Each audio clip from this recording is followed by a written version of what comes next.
ഇന്നത്തെ നമ്മുടെ വീഡിയോയിലേക്ക് എല്ലാവർക്കും സ്വാഗതം.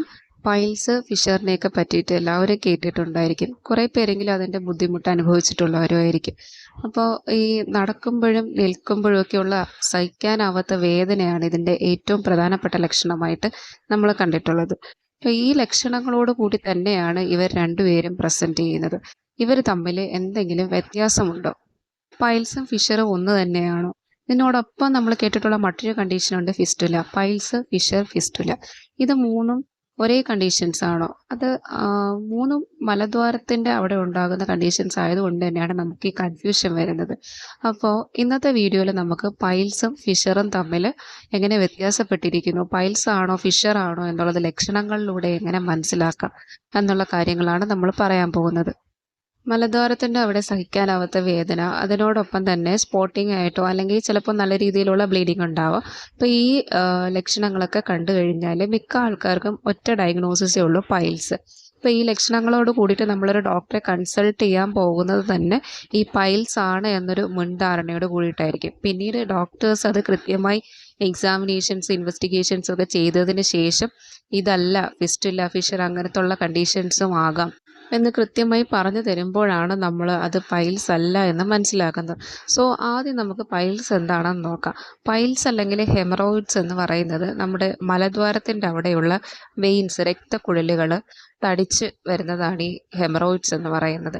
അപ്പോൾ നമ്മൾ വെരിക്കോസ് വെയിനൊക്കെ കണ്ടിട്ടില്ലേ? ഈ വെരിക്കോസ് വെയിനൊക്കെ പോലെ മലദ്വാരത്തിൻ്റെ അവിടെയുള്ള രക്തക്കുഴലുകൾ തടിച്ച് ചില സമയങ്ങളിൽ അത് പുറത്തേക്ക് ബൾജ് ചെയ്ത് വരുന്നതാണ് പൈൽസ് എന്ന് പറയുന്നത്. അപ്പോൾ ഈ പൈൽസിന് പ്രധാനമായിട്ടും 3 ഗ്രേഡായിട്ടാണ് പറയുന്നത്. അപ്പോൾ അതിൽ ഫസ്റ്റ് ഗ്രേഡ് എന്ന് പറയുമ്പോൾ നമ്മൾ മലശോധന നടത്തുന്ന സമയത്ത് ഇത് പുറത്തേക്ക് തള്ളി വരികയും മലശോധനയ്ക്ക് ശേഷം ഇത് താനെ തിരിച്ചകത്തേക്ക് കയറുകയും ചെയ്യും. സെക്കൻഡ് ഗ്രേഡ് ആകുമ്പോഴാണ് ഇത് പുറത്തേക്ക് തള്ളി വന്നതിന് ശേഷം അകത്ത് പോകാൻ കുറച്ച് ബുദ്ധിമുട്ടായിരിക്കും, പക്ഷേ നമുക്ക് കൈകൾ കൊണ്ട് അകത്തേക്ക് തള്ളി വെക്കാവുന്നതാണ്.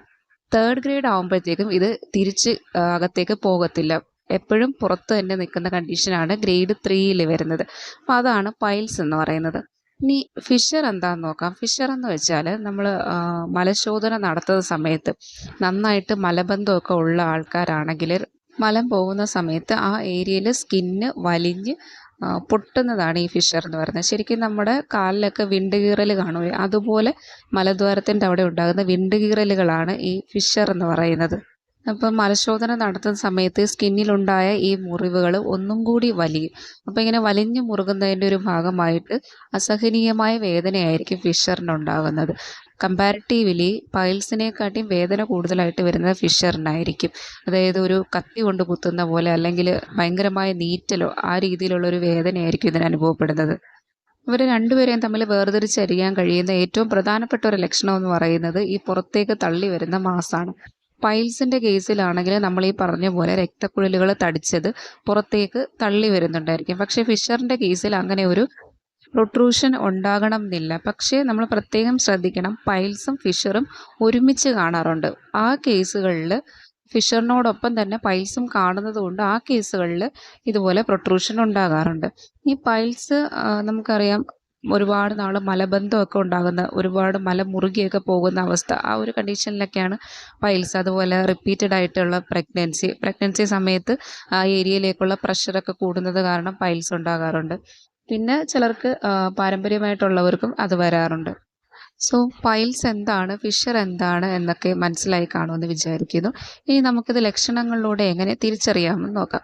ഏറ്റവും പ്രധാനമായിട്ട് ഞാൻ പറഞ്ഞല്ലോ, ആ ഒരു പ്രൊട്രൂഷൻ കാണുന്നത് പൈൽസിലായിരിക്കും. ഇനി രണ്ടാമത് നമ്മൾ വേദനയുടെ കാര്യം പറഞ്ഞു. വേദന ഏറ്റവും അസഹനീയമായിട്ടുള്ളത് ഫിഷറിൽ തന്നെയാണ്. ആ ഒരു മലം പോകുന്ന സമയത്ത് സ്കിന്ന് വലിഞ്ഞിട്ട് നല്ല വേദനയായിരിക്കും അനുഭവപ്പെടുന്നത്. നമ്മൾ നേരത്തെ പറഞ്ഞ പോലെ കത്തി കൊണ്ട് കുത്തുന്ന പോലത്തെയോ അല്ലെങ്കിൽ ഭയങ്കര നീറ്റലായിട്ടൊക്കെ ആയിരിക്കും അത് ഫീൽ ചെയ്യുന്നത്. ഇനി ഇതിൻ്റെ കൂടെ കോമൺ ആയിട്ട് കാണുന്ന മറ്റൊരു ലക്ഷണമാണ് ബ്ലീഡിങ് എന്ന് പറയുന്നത്. ബ്ലീഡിങ് ഏറ്റവും കൂടുതലായിട്ട് കാണുന്നത് പൈൽസിലാണ്. അതായത് ഈ കോൺസ്റ്റിപ്പേഷൻ ഉള്ളവർ ഒരുപാട് സ്ട്രെയിൻ ചെയ്യുന്നതിന് ഫലമായിട്ട് ഈ വെയിൻസ് പൊട്ടാം. അപ്പോൾ അങ്ങനെയാണ് പൈൽസിൽ ബ്ലീഡിങ് ഉണ്ടാകുന്നത്. ഫിഷറിലും ബ്ലീഡിങ് ഉണ്ട്, പക്ഷേ കമ്പാരിറ്റീവ്ലി പൈൽസിനേക്കാളും കുറവാണ്. അവിടെ കൂടുതലായിട്ട് ഇങ്ങനെ തുള്ളി തുള്ളിയായിട്ടുള്ള ബ്ലീഡിങ് ആണ് സാധാരണ കാണുന്നത്. പൈൽസിൻ്റെ കേസിൽ ബ്ലീഡിങ്ങിന് നമുക്ക് സ്പെസിഫിക് ആയിട്ടൊരു ടൈം പറയാൻ പറ്റില്ല. ചിലർക്ക് മത്സ്യശോധനയ്ക്ക് മുന്നേ ആയിരിക്കാം, ചിലർക്ക് അതിനോടൊപ്പമായിരിക്കാം, ചിലർക്ക് അതിന് ശേഷമായിരിക്കാം. അങ്ങനെ 3 രീതിയിലും ബ്ലീഡിങ് ഉണ്ടാകാം. മലദ്വാരത്തിന് ചുറ്റുമുള്ള തടിപ്പും ചൊറിച്ചിലും ഒക്കെ പൈൽസിനോടൊപ്പമാണ് കൂടുതലായിട്ടും കാണാറുള്ളത്. സോ ഇത്രയും ലക്ഷണങ്ങളാണ് രണ്ടുപേരെയും തമ്മിൽ വേർതിരിച്ചറിയാനായിട്ട് നമ്മളെ സഹായിക്കുന്നത്. ഇനി ഒരു കാര്യം പ്രത്യേകം ശ്രദ്ധിക്കേണ്ടത്, നമ്മളിത് ഒരുപാട് കാലം വേദനയൊക്കെ സഹിച്ച് ട്രീറ്റ്മെൻ്റ് ഒന്നും ചെയ്യാതെ ഇങ്ങനെ കൊണ്ട് നടക്കുകയാണെങ്കിൽ അത് കൂടുതൽ കോംപ്ലിക്കേഷൻസേ ഉണ്ടാക്കുകയുള്ളൂ. പുറത്തു പറയാനുള്ളൊരു മടിയോ അല്ലെങ്കിൽ സർജറി വേണമെന്നുള്ള പേടിയൊക്കെ കൊണ്ടായിരിക്കും നമ്മളത് ഇങ്ങനെ സഹിച്ച് കൊണ്ട് നടക്കുന്നത്. പക്ഷേ അത് നമുക്ക് കൂടുതൽ ദോഷകരമായിട്ടേ ബാധിക്കുകയുള്ളൂ. എത്രയും നേരത്തെ ഇത് ഡയഗ്നോസ് ചെയ്ത് ട്രീറ്റ്മെൻറ്റ് ചെയ്യുന്നത് തന്നെയായിരിക്കും നല്ലത്. അതായത് ഒറ്റമൂലികൾക്ക് പിന്നാലെ പോകാതെ അതിന് കറക്റ്റായിട്ടുള്ളൊരു ട്രീറ്റ്മെൻറ്റ് ഓപ്ഷൻ തിരഞ്ഞെടുക്കുക. അങ്ങനെ പറയാനൊരു കാരണം എന്താണെന്ന് ചോദിച്ചാൽ, നമ്മൾ ഈ പറഞ്ഞതുപോലെ പൈൽസ്, ഫിഷർ, ഫിസ്റ്റുല മൂന്നിൻ്റെയും ലക്ഷണങ്ങൾ ഏകദേശം ഒരുപോലെ തന്നെയാണ് വരുന്നത്. ആ ലൊക്കേഷനും ഏകദേശം സെയിം ആണ് വരുന്നത്. അപ്പോൾ നമ്മളത് കറക്റ്റായിട്ട് ഒരു ഹെൽത്ത് പ്രൊഫഷണലിൻ്റെ സഹായത്തോട് കൂടിയിട്ട് കറക്റ്റായിട്ട് ഡയഗ്നോസ് ചെയ്ത് ഏതാണ് കണ്ടീഷൻ എന്ന് മനസ്സിലാക്കി അതിനനുസരിച്ചുള്ളൊരു ട്രീറ്റ്മെൻറ്റാണ് എടുക്കേണ്ടത്. അപ്പോൾ നമുക്ക് ആ മലദ്വാരത്തിൻ്റെ അവിടെ വേദനയുണ്ട്, ബ്ലീഡിംഗ് ഉണ്ട് എന്ന് കരുതിയിട്ട് എല്ലാം ഹെമറോയിഡ്സ് ആണ് എന്ന് തെറ്റിദ്ധരിച്ച് മുന്നോട്ട് പോകാതിരിക്കുക. ഇനി ഫിഷർ ആയാലും ഫിസ്റ്റുല ആയാലും പൈൽസ് ആയാലും ഡയറ്റിൽ ചില കാര്യങ്ങൾ നമ്മൾ കോമൺ ആയിട്ട് ശ്രദ്ധിച്ചാൽ ഇതിൻ്റെ വേദനയും അല്ലെങ്കിൽ അതിൻ്റെ തുടർന്നുള്ള പ്രോഗ്രസ്സും ഒക്കെ നമുക്ക് തടഞ്ഞു നിർത്താനായിട്ട് സാധിക്കും. അതിന് എന്തൊക്കെയാണ് നമ്മൾ കഴിക്കേണ്ടതെന്ന് ചോദിച്ചാൽ, ഏറ്റവും ഇമ്പോർട്ടൻ്റ് ആയിട്ട് ധാരാളം വെള്ളം കുടിക്കുക. അതിനുശേഷം ഫൈബർ അടങ്ങിയ ഫുഡ് ധാരാളമായിട്ട് കഴിക്കുക. അതുപോലെ ഇലക്കറികൾ, പച്ചക്കറികൾ, പഴവർഗ്ഗങ്ങളൊക്കെ കൂടുതലായിട്ട് കഴിക്കാനായിട്ട് ശ്രമിക്കുക. ഇതൊക്കെ നമ്മുടെ ഡൈജഷൻ ഈസിയാക്കുകയും അതുവഴി നമ്മുടെ മലശോധന ഒന്നും കൂടി എളുപ്പമാക്കുകയും ചെയ്യും. അതായത് മലബന്ധം ഉണ്ടാകുന്നത് തടയുന്നതിന് ഈ പറഞ്ഞ ആഹാര സാധനങ്ങളൊക്കെ നമുക്ക് സഹായകരമായിരിക്കും. ഇനി എന്തൊക്കെയാണ് നമ്മൾ കഴിക്കാതിരിക്കാൻ ശ്രദ്ധിക്കേണ്ടതെന്ന് വെച്ചാൽ, ഏറ്റവും ഇമ്പോർട്ടൻ്റ് ആയിട്ട് കോഴിയിറച്ചിയാണ്. കോഴിയിറച്ചി, മറ്റ് ഇറച്ചി വർഗ്ഗങ്ങൾ, മീൻ, കോഴിമുട്ട അങ്ങനെയുള്ള ആഹാരപദാർത്ഥങ്ങളെ ഒന്ന് ഒഴിവാക്കുക. കോഴിയിറച്ചി മലബന്ധം ഉണ്ടാക്കുമെന്നും അത് പിന്നീട് പൈൽസ് ആകാനുള്ള ചാൻസ് ഉണ്ട് എന്നൊക്കെ എല്ലാവർക്കും അറിയുന്ന കാര്യമാണ്. എന്നാലും ചിലർക്കൊരു ഡൗട്ടുണ്ട്, നാടൻ കോഴിയിറച്ചി കഴിക്കാമെന്നുള്ളതാണ്.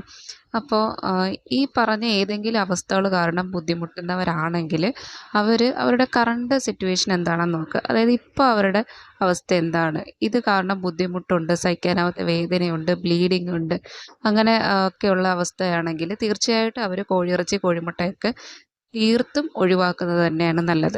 പക്ഷേ അവരൊരു ട്രീറ്റ്മെൻറ്റിന് ശേഷം ഇതിനൊരു മാറ്റമുണ്ട്, ഈ അവസ്ഥയൊന്ന് കുറഞ്ഞിട്ടുണ്ട്, അല്ലെങ്കിൽ നല്ല ചേഞ്ച് ഉള്ളവരാണെങ്കിൽ അവർക്ക് നാടൻ കോഴിയിറച്ചി വീട്ടിൽ കറി വെച്ച് കഴിക്കാവുന്നതാണ്. ഒരു വീക്ക്ലി വൺസ് ചെറിയൊരു എമൗണ്ടിൽ കറി വെച്ച് കഴിക്കുന്നത് കൊണ്ട് വലിയ പ്രശ്നമില്ല.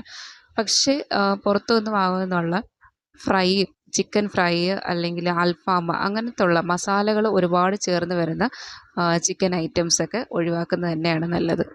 സോ പൈൽസ് എന്താണെന്നും ഫിഷർ എന്താണെന്നും ഇവർ തമ്മിൽ ലക്ഷണങ്ങൾ വഴി എങ്ങനെ വ്യത്യാസപ്പെട്ടിരിക്കുന്നു എന്നും മനസ്സിലായി കാണുമെന്ന് വിചാരിക്കുന്നു. ഇനി ഇതിനോട് സിമിലർ ആയിട്ട് വരുന്ന മറ്റൊരു കണ്ടീഷനുണ്ട്, ഫിസ്റ്റുല. ഏനൽ ഫിസ്റ്റുലയെ പറ്റിയിട്ട് മറ്റൊരു വീഡിയോയിൽ ഡീറ്റെയിൽ ആയിട്ട് ഡിസ്കസ് ചെയ്യാം.